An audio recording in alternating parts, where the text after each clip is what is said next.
ગુજરાતીઓનું favourite comfort food એટલે કે દાળ ઢોકળી આજે પરફેક્ટ માપ સાથે તૈયાર કરીશું। દાળ ઢોકળી બનાવવા માટે પહેલાં દાળનું પ્રમાણ જોઈ લઈશું। પોણો કપ જેટલી દાળ લીધી છે અને પાણી ઉમેરીને અડધી કલાક માટે પલાળી લઈશું। દાળ સારી રીતે ફૂલી ગઈ છે, દાળમાંથી બધું પાણી કાઢી લઈશું। પ્રેશર કુકરમાં પલાળેલી દાળ ઉમેરશું, સાથે 1.5 કપ જેટલું પાણી, સ્વાદ પ્રમાણે મીઠું અને 1/4 ચમચી હળદર પાવડર ઉમેરીશું। ઢાંકણ ઢાંકીને મીડિયમ ગેસની ફ્લેમ ઉપર 3 થી 4 વિસલ કરી લઈશું। દાળ સારી રીતે બફાઈ ગઈ છે, દાળને એકરસ કરી લઈશું। તો વિસ્કરના મદદથી એકરસ કરી લઈશું, તમે બ્લેન્ડર પણ ફેરવી શકો છો।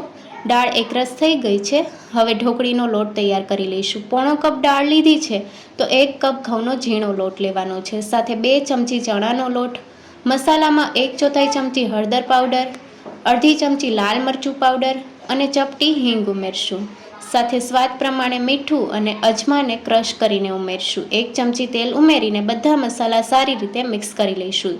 થોડું થોડું પાણી ઉમેરીને રોટલીનો લોટ બાંધીએ એ રીતનો લોટ તૈયાર કરી લીધો છે। હવે અડધી ચમચી તેલ ઉમેરીને લોટમાં સારી રીતે મિક્સ કરી લઈશું। મોટી સાઈઝના લુવા તૈયાર કરી લઈશું।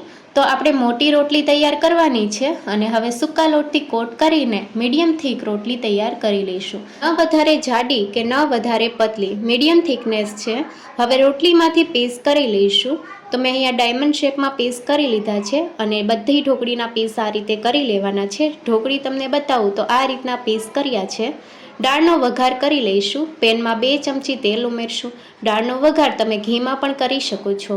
વઘારમાં રાઈ, જીરું, લવિંગ સાથે તજનો ટુકડો, 1 સૂકું લાલ મરચું, તમાલપત્ર, 4 થી 5 મીઠા લીમડાના પાન, ચપટી હિંગ ઉમેરીને સાતળી લઈશું। વઘાર સારી રીતે સતળાઈ ગયો છે। 1 મીડિયમ સાઇઝનું ટમેટું ઝીણું સુધારીને ઉમેરશું। આદુનું છીણ અને મરચાં ઉમેરીને સાતળી લેશું। ટમેટાં સોફ્ટ થઈ ગયા છે અને હવે 2 થી 3 ચમચી જેટલા સિંગદાણા ઉમેરીને સાતળી લઈશું। હવે બાફેલી દાળ ઉમેરશું। દાળને પતલી કરવા માટે 2 કપ જેટલું પાણી ઉમેરશું। દાળ ઢોકળીમાં દાળ થોડી પતલી હોય છે। મસાલામાં 1 ચમચી કાશ્મીરી લાલ મરચું પાવડર, 1/4 ચમચી હળદર પાવડર, અડધી ચમચી ધાણા જીરું પાવડર, સ્વાદ પ્રમાણે મીઠું ઉમેરીને મિક્સ કરી લઈશું। દાળને ઢાંકણ ઢાંકીને 4 થી 5 મિનિટ માટે થવા દઈશું। વચ્ચે વચ્ચે ચલાવતા રહેવાનું છે। દાળ સારી રીતે ઉકળી ગઈ છે। ખાટી મીઠી દાળ બનાવવા માટે 4 ચમચી જેટલો લીંબુનો રસ ઉમેર્યો છે અને 2 મોટી ચમચી ગોળ ઉમેરશું। તમે લીંબુની જગ્યાએ આમલીનો પલ્પ પણ ઉમેરી શકો છો। અડધી ચમચી ગરમ મસાલા પાવડર ઉમેરીને મિક્સ કરી લઈશું। હવે ઢોકળી ઉમેરી દઈશું। આ રીતે છૂટી છૂટી ઢોકળી મૂકવાની છે અને હવે ઢાંકણ ઢાંકીને 3 થી 4 મિનિટ માટે થવા દઈશું। ઢોકળી તૈયાર થઈ ગઈ છે અને કન્સિસ્ટન્સી પણ તમે જોઈ શકો છો। કોથમીરના પાન ઉમેરી દઈશું।